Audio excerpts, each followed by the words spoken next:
to move on to just talking about a few commodities specifically. We've covered kind of gold, silver, a little bit of copper. But what about zinc? The zinc price did very well last year, and I know many market watchers are at least hoping that will continue. Can you talk a little bit about what pushed the zinc price up last year? Well, zinc did terrible last year initially, and it eventually turned around and finished the year above $1.20. And $1.20 is kind of like the magic price where a lot of deposits start becoming interesting. Now, for a number of years, it has been known that major zinc mines like Lachine and Century and Brunswick are shutting down. And because China has been the dominant zinc producers, they have 40% of the global supply, there hasn't been much incentive to bring new deposits into production. And there are a number of large deposits, but they're in remote locations. You need to bring infrastructure into these areas, and you need to have confidence that $1.20 zinc is the new long-term reality. So because China has always increased supply to meet any growth in demand, the price has never really gone up, so nothing's been developed. So we have this problem where the naturally growing global economy, I mean, zinc demand grows by the the GDP growth rate type of thing. There's a crunch coming where there will not be enough supply available. But then the sort of knock on this has been, well, don't worry about it. China, which produced almost nothing in 1980, they'll just produce more. And that's where people are starting to wake up and say, no, China has plateaued. Chinese zinc supply comes from many small deposits, many of them very polluting. The concentrates processed by small refineries which dump all the mess into the local water system. These have been mined for the last 30 years. They're reaching their own limits in terms of how much deeper you can chase them. They tend to have a lot of heavy metals in there that are poisonous, like cadmium and so on. A few years ago, China did a study where they realized that their entire food supply was contaminated with heavy metals. And the reason is they irrigate most of their crops from river water, and the river is the toilet into which all these mines and smelters have been dumping their wastes. And China is undergoing an environmental awakening that has to be pushed through, because the biggest threat to the rule of the Communist Party is an uprising by rich and poor, because the food they're eating is contaminated, the air is polluted. They have to crack down on pollution, and they have to crack down on corruption. So we hear all this talk about this big corruption drive that Xi Jinping has got going. Beijing has lost control at the local level of bureaucracy.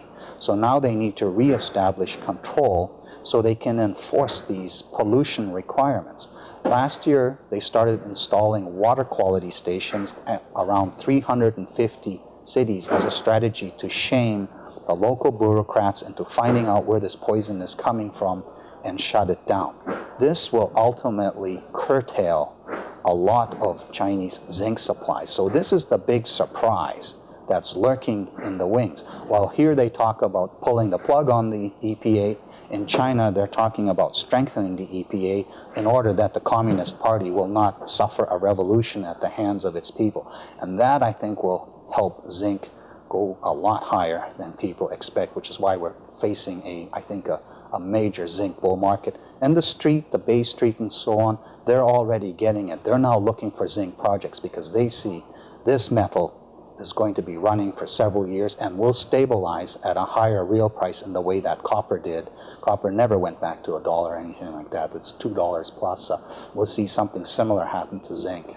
Okay, so China's been the main factor threatening like a zinc price rise, and now it's out of the picture basically, and there's nothing else that would be a big threat? Well, China is not going to be out of the picture. It's just its role will diminish, and right. So there will be a need to develop resources outside China. China itself is now importing zinc concentrates. Okay. So this is where zinc optionality plays are really interesting, and there are not very many of them. And one of my favorites is InZinc Mining, which acquired the West Desert project in Utah back in 2005 and sort of had a run when zinc went to $2, but then with the 2008 crash, zinc ended up back below 80 cents. That project requires $1.20 zinc to be worth something. Zinc is back at this level. The company has woken up from its 10-cent slumber, and they need to spend $3 million just to check out to see if this system is all there is. This is almost like a hybrid optionality type of system where we know this is here, we know at what price this is worth developing, but is there a lot more? In fact, it's I think a very similar situation to the Hermosa Taylor project of Arizona Mining, Inc., where they spent $40 million on a near-surface open-pittable resource that didn't really work at the metal prices we ended up with, and probably wasn't possible to permit in that part of the world. And Arizona Mining did very well last year, right? Yes, I mean, that was the star junior of all the companies out there, and I had it as a bottom fish at 35 cents. In fact, I talked about it a year ago with INN, saying this is going to be really interesting, and at 46 cents in early March, I made it a formal recommendation. And it was, kind of easy to see this because there'd been work done by Sarco in the past that had created sort of dots on way over here that showed high-grade stuff, and then the company itself had started to chase where the oxide mineralization transitioned to sulfides. They started chasing it down and said, oh wow, look at the grades here. This is better than this oxide stuff. And then you could sort of see, my gosh, there is they put out a resource of about 40 million tons of decent grade, but you could tell they were just drilling in the part where they had the patented claims, because you needed, for the BLM land, you needed a more rigorous permitting regime to go through before you're allowed to drill. But you could see this type of system is going to be 200 million tons, and over the course of the year, they started finding sweet spots in it. They want to develop it as a 10,000 ton per day underground mine, which is the limit if it's shaft based. But the market's sort of fallen in love with this because the zinc price has gone up. There's a decent silver credit and lead credit to it. But there's also the possibility that what they call the channel option, where if they can figure out how to drive and add it underground, they could be mining on multiple faces and hauling out way more than 10,000 tons per day. And that would allow this to be a world-class America-based zinc mine.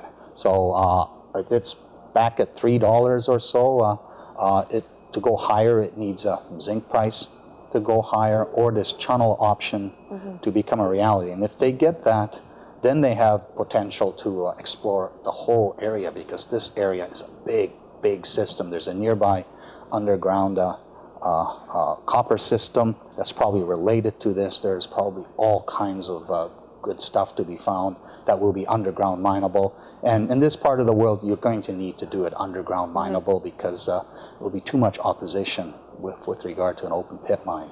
Okay, well that sounds like one to watch this year for sure as well.